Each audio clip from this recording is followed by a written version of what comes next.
తెలంగాణ రాష్ట్రంలో జరుగుతున్న జేఏసీ ఆధ్వర్యంలో జరుగుతున్న ఆర్టీసీ కార్మికుల సమ్మెలో భాగంగా సత్తుపల్లి డిపోలో రెండవ రోజు కార్మికుల సమ్మెకు సత్తుపల్లి మాజీ శాసనసభ్యులు సండ్ర వెంకట వీరయ్య పాల్గొని సంఘీభావం తెలపడం జరిగింది। ఈ సందర్భంగా సండ్ర వెంకటయ్య మాట్లాడుతూ ఆర్టీసీ కార్మికులను కాంగ్రెస్ పార్టీ ఎన్నికల మేనిఫెస్టో ఉన్న విధంగా ప్రభుత్వంలో విలీనం చేయాలని, అనుభవం లేని డ్రైవర్ల ద్వారా ఆర్టీసీ బస్సు నడిపి ప్రమాదాలకు గురి అయితే ప్రభుత్వమే సమాధానం చెప్పాల్సి వస్తుందని, ఆర్టీసీ కార్మికుల న్యాయమైన సమస్యలను తక్షణమే అమలు పరచాలని డిమాండ్ చేశారు।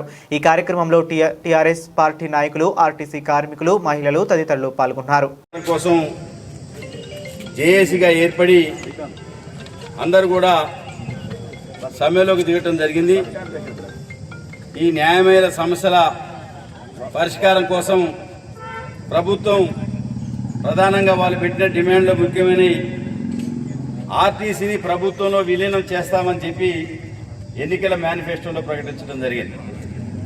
ఆ రోజు కేసీఆర్ గారు ఆర్టీసీని ఇబ్బంది పెట్టారు, మీరు కార్మికులారా మాకు మద్దతు ఇవ్వండి, మేము ప్రభుత్వంలో విలీనం చేస్తామని చెప్పి ప్రకటించి 30 నెలలైంది।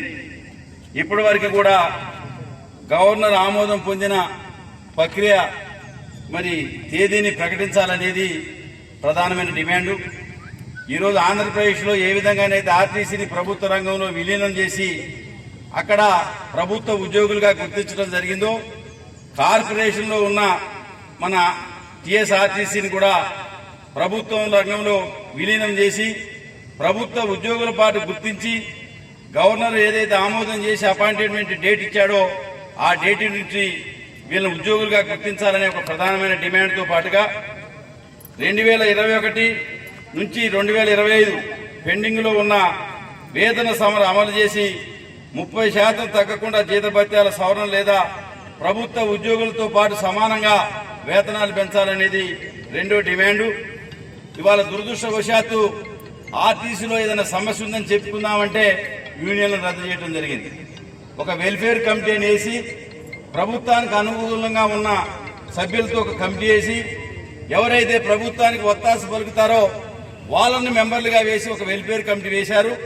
ఆ వెల్ఫేర్ కమిటీని రద్దు చేసి యథాప్రకారం యూనియన్స్ ని మరి అనుమతించాలని చెప్పి, ఎందుకంటే ఆ రోజు రేవంత్ రెడ్డి గారు ఇందిరా పార్క్ దగ్గర కేసీఆర్ గారు ధర్నా చౌక్ను ఎత్తివేశారు। మేము ప్రజాపాలన, మరి ఇందిరమ్మ రాజ్యం, ఇది ప్రజల పాలన, మేము ధర్నా చౌక్ అనుమతిస్తామని చెప్పడం జరిగింది। కానీ ఎన్నో సంవత్సరాలుగా ఆర్టీసీలో ఉన్న ఈ యూనియన్స్ ని మరి రద్దు చేసి వెల్ఫేర్ కమిటీ వేసి గొంతు నొక్కే ప్రయత్నం చేయడం జరుగుతుంది। ఆ విధంగా కాకుండా వెంటనే యూనియన్స్ ని అనుమతించాలని చెప్పి మరి మూడో ప్రధానమైన డిమాండ్, న్యాయమైన సమస్యలు పరిష్కరించి ఈ సమ్మెను ఉపసంహరించి ఎండాకాలంలో ప్రయాణికుల ఇబ్బందులు ఎన్నో పడుతున్నారు। ఇవాళ ప్రైవేట్ బస్సులు డ్రైవింగ్ రాని వాళ్ళతో యాక్సిడెంట్ అయ్యి ప్రమాదం జరిగే ప్రమాదం ఉంది। ఆర్టీసీలో తరఫీదు పొందిన డ్రైవర్లు ఉంటారు, ఇవాళ మీరు ఎవరికో బస్సులు ఇచ్చి పోటీగా నడుపుదాం, ఇబ్బంది లేదని చెప్తే ప్రమాదాలకు గురయ్యే ప్రమాదం కూడా ఉంది। అందుకనే ఈ రకమైన పరిస్థితిని మరి పూనుకోవాలా। ఇవాళ ప్రజారాజ్యం, ఆ ఇందిరమ్మ రాజ్యం అని చెప్పి మీరు ఒక పక్క చెప్తున్నారు, ఇవాళ సమ్మె చేస్తుంటే టెంట్లు పీకేస్తున్నారు, జేఏసీ నాయకులను అరెస్ట్ చేస్తున్నారు, ఆర్టీసీ డ్రైవర్స్ ని, కండక్టర్స్ ని, మహిళా కండక్టర్స్ ని కూడా చూడకుండా వాళ్ళని అరెస్ట్ చేస్తున్నారు, నిర్బంధకాన్ని ప్రయోగిస్తున్నారు।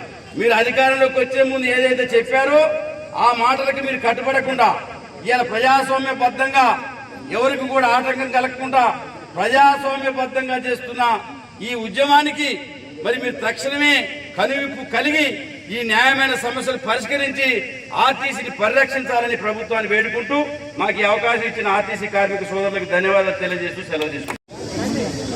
వెంటనే వాళ్ళ ప్రభుత్వ ఉద్యోగులుగా గుర్తించి గవర్నర్ గారు వెంటనే అపాయింట్మెంట్ డేట్ ప్రకటించాలని, మహాలక్ష్మి పథకం ద్వారా ఏదైతే ప్రయాణికుల రద్దీ పెరిగిందో దానికి అనుగుణంగా బస్సులు, దానికి సంబంధించిన సిబ్బందిని నియామకం చేయాలని, మహాలక్ష్మి పథకం, ఇతర బస్సుల పాసుల ద్వారా ఆర్టీసీ మీద పడుతున్న ఆర్థిక భారానికి ప్రభుత్వం నెలకు 400 కోట్ల రూపాయలు ఇస్తామని ఏదైతే ఆమోదం ఒప్పందం చేసుకున్నారో ఆ 400 కోట్ల రూపాయలు తక్షణమే విడుదల చేయాలని, వెల్ఫేర్ కమిటీ స్థానంలో యూనియన్స్ కమిటీ వేయాలని చెప్పి ఇతరత్ర అనేక డిమాండ్ల మీద తెలంగాణ వ్యాప్తంగా శాంతియుతంగా చేస్తున్న ఈ యొక్క సమస్యని తక్షణమే తెలంగాణ ప్రభుత్వం, రవాణా శాఖ మంత్రులు ఆర్టీసీ జేఏసీని చర్చలకు పిలిచి ప్రయాణికులు ఇబ్బంది పడకుండా మరి తక్షణమే ఈ సమస్యను పరిష్కరించాలని, ఇది రాజకీయ దురుద్దేశంతో కాకుండా మీ ఇందిరమ్మ రాజ్యంలో ప్రజాస్వామ్యబద్ధంగా ధర్నాలు చేసుకునే హక్కు కల్పిస్తాం, మీ సమస్యలు వింటామని చెప్పి ఈరోజు మూర్ఖంగా నిరంకుశంగా